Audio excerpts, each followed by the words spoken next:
जब तक हमारी बेटी को निष्पक्ष न्याय नहीं मिल जाएगा तब तक बैठेंगे। एक 19 साल की बेटी जो दूसरे के बच्चों को पढ़ाकर अपना और अपने परिवार का भविष्य संवारना चाहती थी, लेकिन वो बेटी अब किताबों में नहीं बल्कि तस्वीरों में कैद हो चुकी है।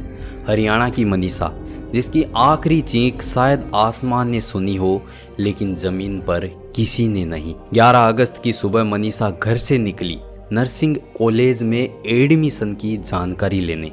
माँ ने दरवाजे में जाते वक्त कहा, जल्दी लौट आना बेटी, लेकिन वो लौट कर कभी नहीं आई। 2 दिन तक परिवार दर दर भटकता रहा, पुलिस को गुहार लगाता रहा। जवाब मिला कि आपकी लड़की भाग गई होगी, थोड़ा सब्र कीजिए, अपने आप लौट कर आएगी। और फिर 13 अगस्त को खेत में मिली उसकी लाश, गले पर गहरे चोट और पूरे शरीर पर निशान, और सपनों से भरा जीवन बीच रास्ते में किसी ने छीन लिया हो। दोस्तों, मनीषा उस रात बच सकती थी जब पुलिस के पास उसके घर वाले गए थे, लेकिन हर बार की तरह लापरवाही ने एक और बेटी की जिंदगी निकल ली।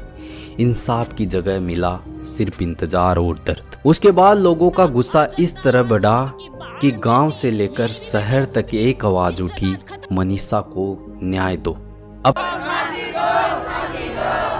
अपने आंगन में बैठी तस्वीर को देखती हुई माँ ने भी कहा, मेरी बच्ची ने किसी का क्या बिगाड़ा था। परिवार ने साफ कहा, जब तक गुनहगार जेल में नहीं जाएंगे वो अपनी बेटी की देह घर तक नहीं लाएंगे। फिर एक सुसाइड नोट दिखाकर पुलिस ने कहानी बदली, लेकिन माँ ने रोते वक्त कहा, मेरी बेटी कभी अपनी जान नहीं ले सकती, उसे मारा गया है। अब सोच के देखिए दोस्तों कि जिसका गला कटा हो, शरीर पर निशान हो, क्या वो अपनी जान ले सकती है? पोस्टमार्टम भी यही सवाल खड़े किए कि गला कटा हुआ है, शरीर पर निशान है, यह हत्या नहीं तो क्या है? दोस्तों, मनीषा अकेली नहीं है।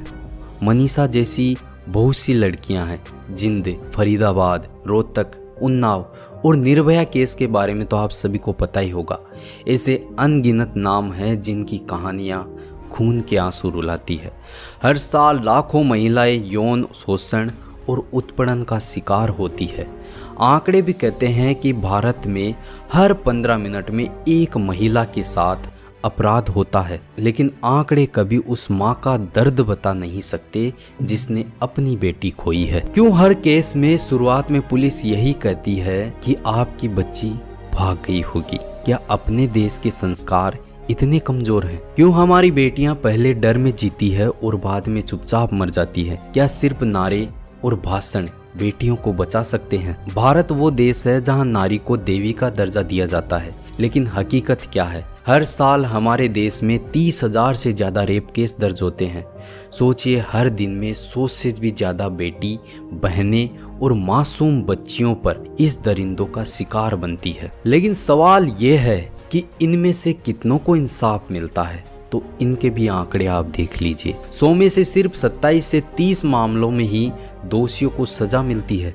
बाकी 70% केस या तो अधूरे रह जाते हैं, या गवाह बदल दिए जाते हैं, या समाज और दबाव के बोझ तले दबकर खामोश हो जाते हैं। ये आंकड़े सिर्फ नंबर नहीं हैं, ये टूटे हुए सपनों की कहानियां हैं। ये उन बेटियों की चीखें हैं जिन्हें समाज ने चुप करा दिया गया है।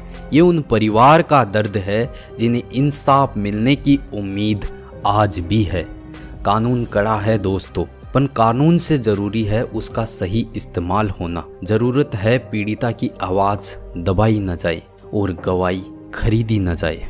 और सबसे अहम मुद्दा है इंसाफ सालों तक कोर्ट के चक्कर में न चले। अब खुद से एक सवाल कीजिए कि जब तक बेटियां सुरक्षित नहीं, जब तक हर पीड़िता को इंसाफ नहीं मिलेगा, क्या सच में कह सकते हैं हम कि एक सभ्य समाज में रह रहे हैं? हेर मनीषा अभी वापस नहीं आएगी, लेकिन उसकी आखिरी चीख हमें यह याद दिलाती रहेगी कि अगर हम चुप रहे तो कल हर घर से एक मनीषा उठेगी। यह लड़ाई सिर्फ मनीषा की नहीं, हर उस बेटी के लिए है जो जीना चाहती है। तो आइए हाथ मिलाइए और कहे, मनीषा को न्याय दो। Justice for Manisha.